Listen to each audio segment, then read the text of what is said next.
Bon dia i bona hora. Gràcies per ser aquí, informats i no conformats. Som dimarts 16 de desembre del 25.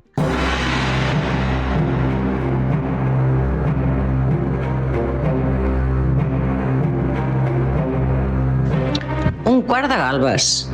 Les notícies del dia amb Jordi Galbes, l'os de la música.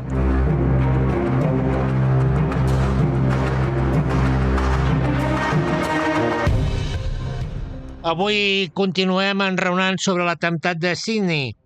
La investigació avança i el govern esmenta la ideologia de l'estat islàmic. El primer ministre australià, Anthony Albanese, va indicar fa poques hores que els autors de l'atac mortal en la tristament cèlebre platja de Sydney estan motivats per la ideologia del grup de l'estat islàmic. És això el que la investigació ha descobert amb un conjunt creixent de proves. I és que mentre a Austràlia, mentre el món sencer plora les víctimes, continua la polèmica sobre l'ús de les armes de foc. Continua la polèmica sobre què hem de fer amb les armes de foc en una societat on hi ha persones que tenen la intenció de disparar sobre les altres. El comportament heroic de la persona anònima de Blondie Beach, anomenada Ahmed Al-Ahmed, és la protagonista de moltes notícies. Una persona que va resultar ferida, que mai havia tocat una arma i que va salvar a molta gent de morir gràcies a la seva intervenció decidida. Avui potser és un bon motiu, és un bon moment, i aquesta notícia és un bon motiu per parlar de la relació que hi ha entre poder abusiu i agressió a les persones. Hi ha persones que tenen una gran capacitat de fer mal als altres, de fer-nos mal a tots. Hi ha una relació clara entre poder abusiu i egoisme sense límits. Persones amb un poder fora de control. Les persones armades en són un exemple. Per molt que el meu veí em vulgui mal, si no té una pistola és més difícil que em faci mal.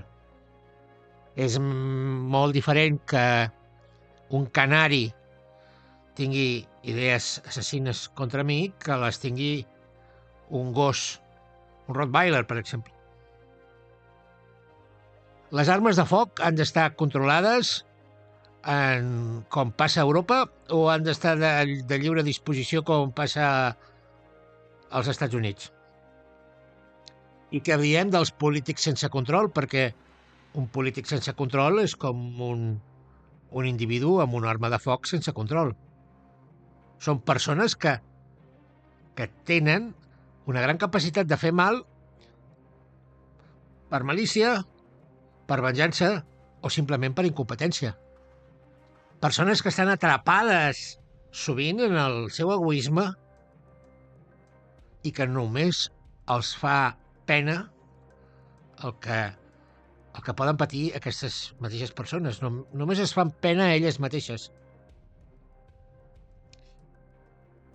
A França continua la polèmica sobre les declaracions que va fer en una conversa privada la dona la muller del president francès Brigitte Macron, en la qual va dir imbècils de merda a les activistes feministes. Brigitte Macron ha dit que ho sentia, si havia fet mal a les dones que són víctimes. Va anomenar imbècils de merda a les activistes feministes durant un espectacle del còmic Ari Habitant. La primera dama ha rebut crítiques per totes bandes. Però és la primera vegada que respon a la controvèrsia. Ha dit que ho sentia. Sentia si havia fet mal a les dones que són víctimes de qualsevol agressió. Però també ha afegit que no se'n penedia del que havia dit. Per acabar-ho de dur, hem d'informar que a les imatges es veu que també hi estava present entre els convidats que acompanyen a la primera dama francesa, Manuel Valls, que s'ha convertit en un cortesà habitual del matrimoni Macron. I hi ha més persones que no se'n penedeixen. Mazón, Carlos Mazón i el seu govern no eren on havien de ser. Van mantenir l'agenda. Fins i tot a la tarda, al vespre. I a més, acabem de saber fa poques hores que José Manuel Cuenca, el company de pis, sí, perquè Carlos Mazón viu amb un company de pis a la seva edat, com si fos un adolescent. I aquest company de pis és el seu cap de gabinet. Dos homes que comparteixen pis. Doncs s'ha sabut que José Manuel Cuenca, el cap de gabinet, dubtava si havia d'anul·lar l'agenda de Mazón l'endemà. Estava la gent ofegant-se i dubtava si s'havia d'anul·lar l'agenda.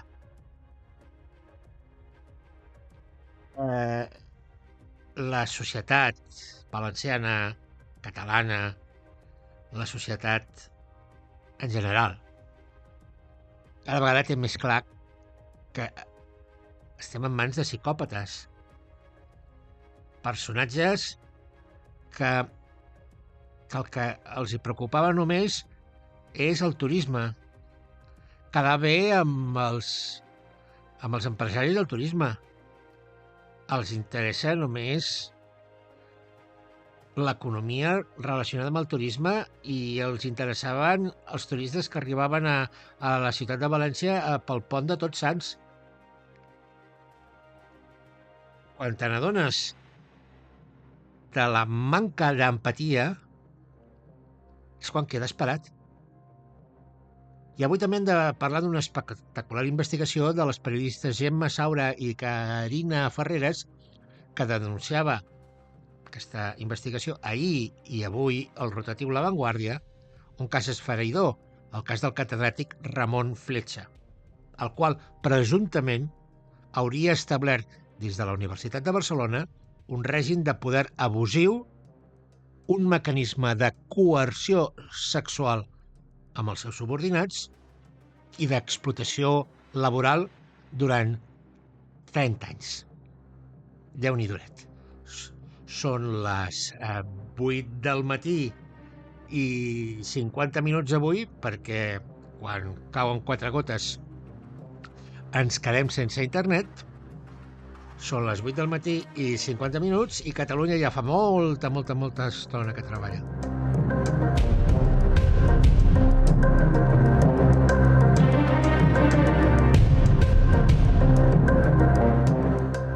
Salomé Prades es va negar ahir a respondre, però va organitzar un gran espectacle al Congrés dels Diputats.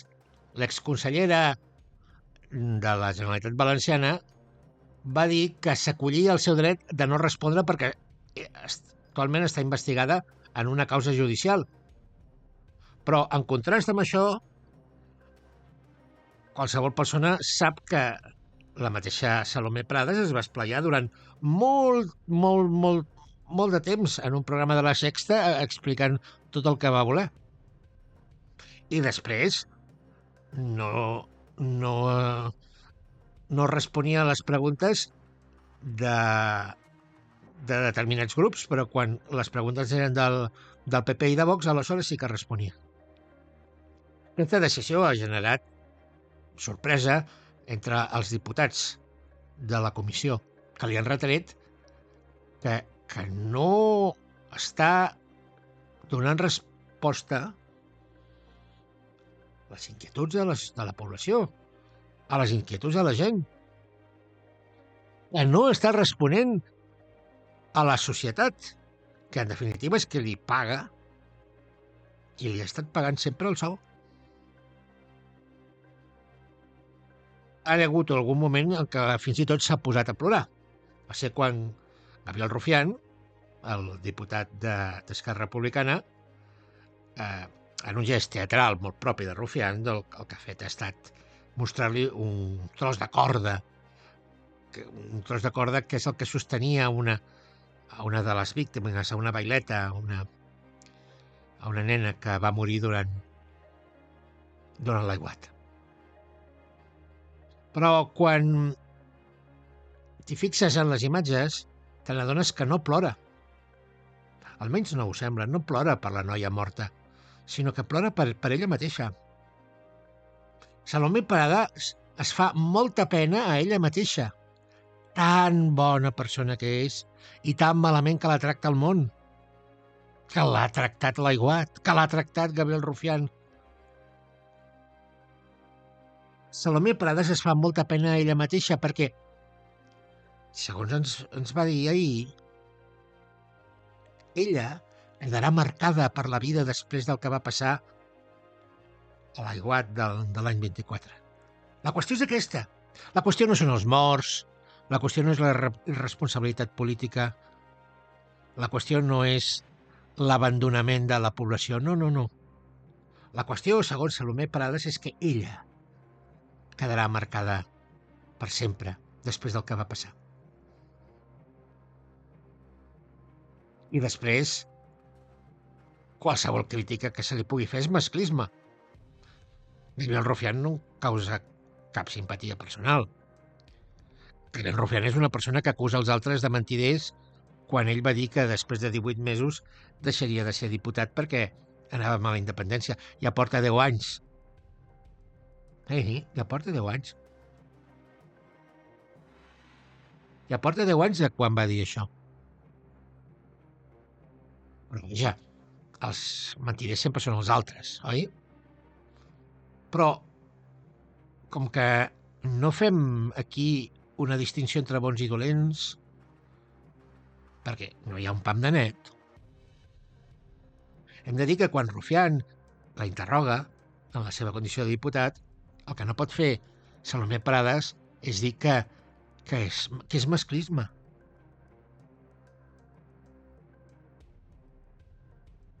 No pot dir que quan t'interroguen de manera contundent es fas fent masclisme. Quan Gabriel Rufián diu que Masson és un miserable, és un psicòpata i és un inútil, té tota la raó. Però no només és Masson el que és el miserable, psicòpata i inútil. Moltes vegades hem parlat dels conductors borratxos. Com? La policia de carreteres controla amb severitat el consum d'alcohol. Com expulsa de les carreteres les persones que beuen. I a tots ens sembla molt bé. Però per què no es fa el mateix?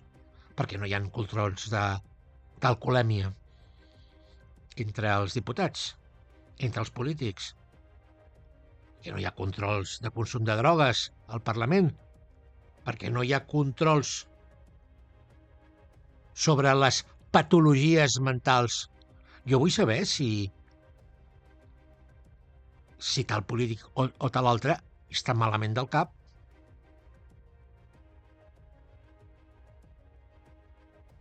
Som en una societat en la qual els polítics fan unes declaracions ridícules dels béns, de les propietats que tenen, dels diners que tenen, abans i després, per demostrar que no han robat,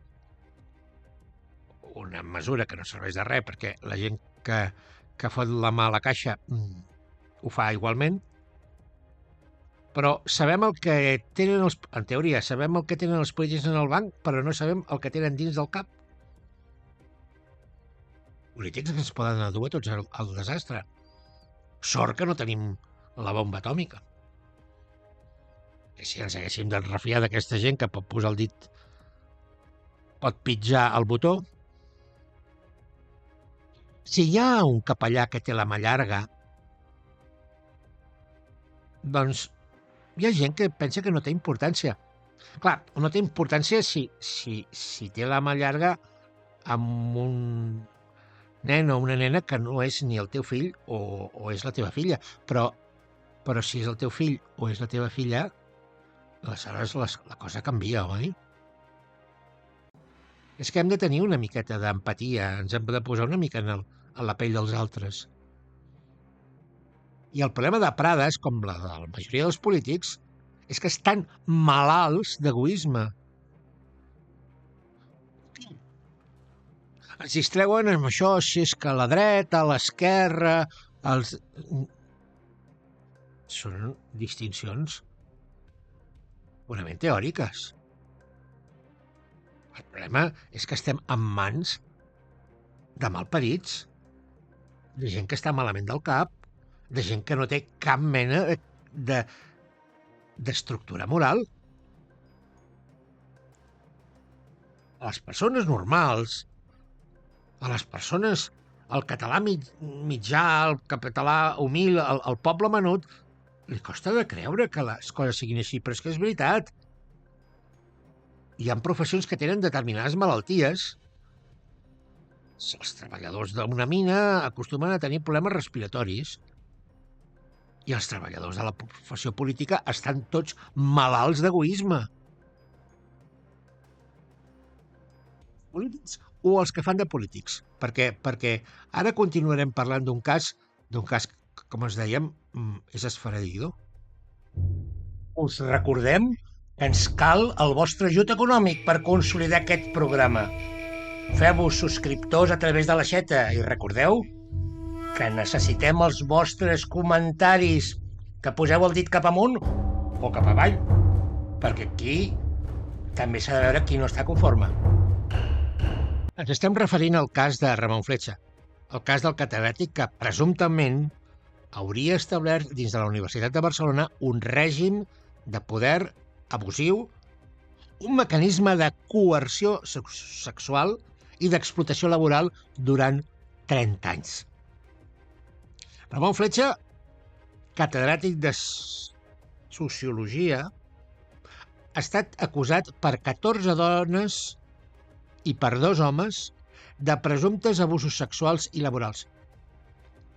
Per la seva banda, el catedràtic ha respost i ha desplegat tota una ofensiva per desacreditar les persones que l'han denunciat. El cas és als tribunals i la Universitat de Barcelona ha encarregat a una comissió independent una investigació que esclareixi els fets.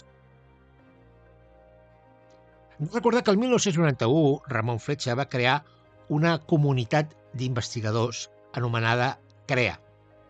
I ja el 2004 i el 2016 Fletxa va haver d'enfrontar-se amb 2 denúncies col·lectives que al final van acabar arxivades per la Fiscalia.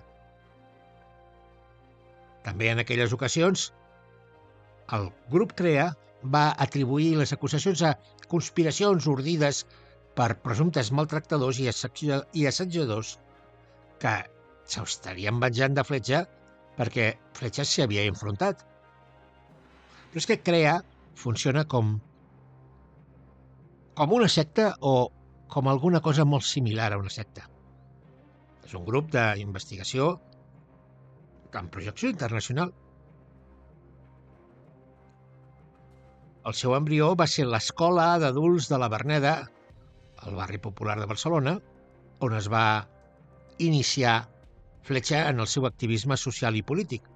Estem parlant de l'organització d'Esquerra Comunista al final dels anys 70. El grup es va orientar cap a l'educació de nens i, més recentment, cap a la violència de gènere. El cercle més pròxim a aquest catedràtic viuen amb tots a pisos de la Verneda. I viuen separats. els homes a una banda i les dones a una altra. La vida acadèmica i la vida personal es barregen fins a confondre's. Això és el que diuen els entrevistats. Tot ben farcit de retòrica científica que conviu amb instruccions emocionals. Frases del tipus circulen en aquest grup de CREA. Si vols ser feliç, has de desitjar homes bons, repeteix el catedràtic Fletcher. Assegura que pot guarir-nos experimentant altres sexualitats i altres amistats. I encara que dubtis, diu una de les víctimes, quan tens 20 anys, vols ser feliç. I ell és una autoritat científica en tot això i et deixes arrossegar. Les noves masculinitats alternatives i la superació de la violència de gènere, tota aquesta retòrica de l'esquerra més tronada, és on han crescut aquestes relacions tòxiques que ara es denuncien a través dels tribunals. No totes les persones relaten situacions de favor sexual, que funcionament, com diem, com una secta,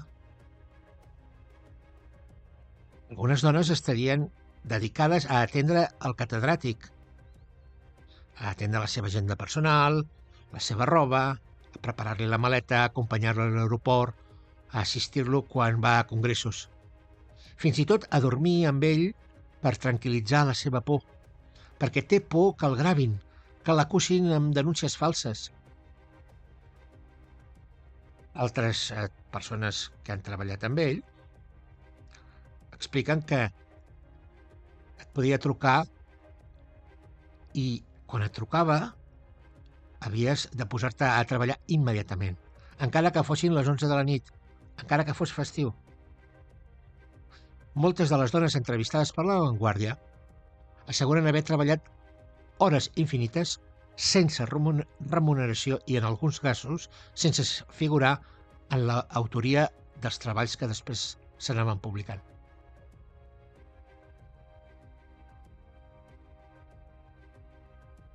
Ara, però, la principal col·laboradora, Lídia Puigvert, coordinadora actual del programa de doctorat en Sociologia, i Esther Oliver, secretària del programa, han demanat ser rellevades a la direcció de la Universitat de Barcelona. Aquestes dues professores, que com diem formen part de la comunitat CREA, haurien presentat la dimissió la setmana passada. El cas sembla greu. El cas és un cas de poder sense límits, sembla, presumptament, un cas de comunitat sectària, molt similar al de les sectes. Sigui en el món de la universitat, sigui en el món de la política, sigui en tants i altres àmbits, el poder sense control és un perill no només per la estabilitat mental de les persones, sinó pel conjunt de la societat. Amics, amigues, moltes gràcies per ser aquí, per sentir-nos aquí cada dia, per subscriure-vos. Demà en tindrem més i en tindrem per tothom. Sempre dic que ens en sortirem perquè la veritat ens farà lliures. Soc aquí com sempre, disconforme amb el content, soc l'os de la música.